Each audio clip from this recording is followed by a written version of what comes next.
আজকে আবার একদম প্রকাশ্যে বলে গেলাম যে 47 থেকে শুরু করে 2025 সালে আজকে কত 22শে অক্টোবর। অক্টোবরে এখন কয়টা বাজে?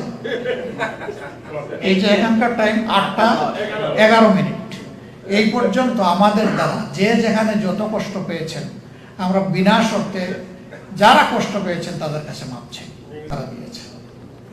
এখন জাতির কিছু কিছু লোক বলতো যে ধরে নিলাম যে আপনারা স্পেসিফিক কোনো ক্রাইম করেন নাই, তারপরেও আপনাদের পলিটিক্যাল এই ডিসিশনটা জাতি মেনে নেয় নাই, আপনারা তো একটা অ্যাপোলজি দিলেই পারে। এই অ্যাপোলজি আমরা মিনিমাম 3 বার দিয়েছি। প্রফেসর গোলাম আজম সাহেব দিয়েছেন, মৌলানা মতিউর রহমান নিজামী সাহেব দিয়েছেন, এবং আমি দিয়েছি। এই কিছুদিন আগে মাত্র এটিএম আজহারুল ইসলাম সাহেব যখন ফ্রি হলেন জেল থেকে, তখন আমি বলেছি শুধু 47 সাল থেকে শুরু জামাতে ইসলামীর দ্বারা কেউ যদি কোনো কষ্ট পান, কারো ধরে কোনো ক্ষতি হয়ে থাকে, আমি সব ব্যক্তি এবং সংগঠনের পক্ষে নিঃশর্তে আমি আপনাদের কাছে ক্ষমা চাই, আপনারা আমাদেরকে ক্ষমা করে দেবেন। আজকের দিন পর্যন্ত আমরা ভুল করি না। এই কথা বলবো কিভাবে? আমরা মানুষ, আমাদের সংগঠন একটা মানুষের সংগঠন। আমাদের 100টার মধ্যে 99টা ডিসিশন সঠিক, একটা তো বেঠিক হইতে পারে। সেই বেঠিক একটা ডিসিশনের জন্য আমার জাতির তো কোনো ক্ষতি হতে পারে।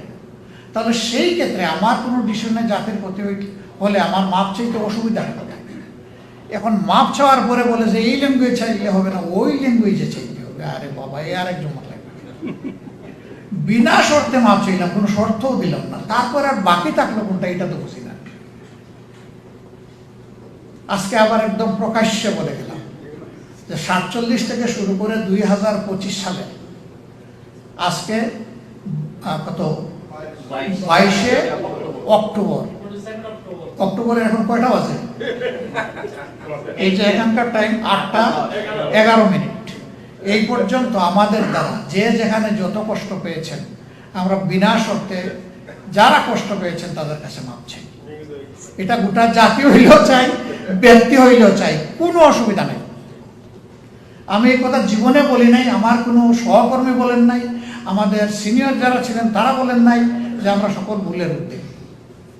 কোনো দল যদি দাবি করে সকল ভুলের ঊর্ধ্বে, অবশ্যই জাতি এটা মানবে না। তো আমাদেরটা মানবে কেন? আমাদের ওরকম যত ভুল হয়েছে, জানা ও জানা, এই ভুলগুলো যারা শুধরে দিয়েছেন আমরা তাদের কাছে কৃতজ্ঞ। আর এই ভুলের দ্বারা যদি কেউ ক্ষতিগ্রস্ত হন আমরা তাদের কাছে ক্ষমা প্রার্থী। আর কিছু বলার আছে বলেন? This is very clear and loud.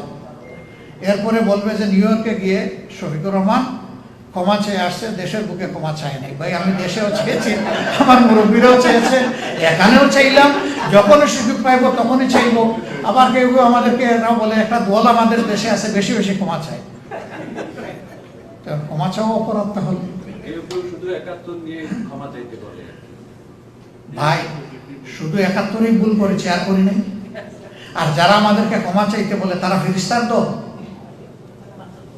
আমরা অন্যদের সম্পর্কে এই প্রশ্নগুলো এইখানে তুলি না যে অতীতের প্রশ্ন যত তোলা হবে জাতি তত বিভক্ত হবে।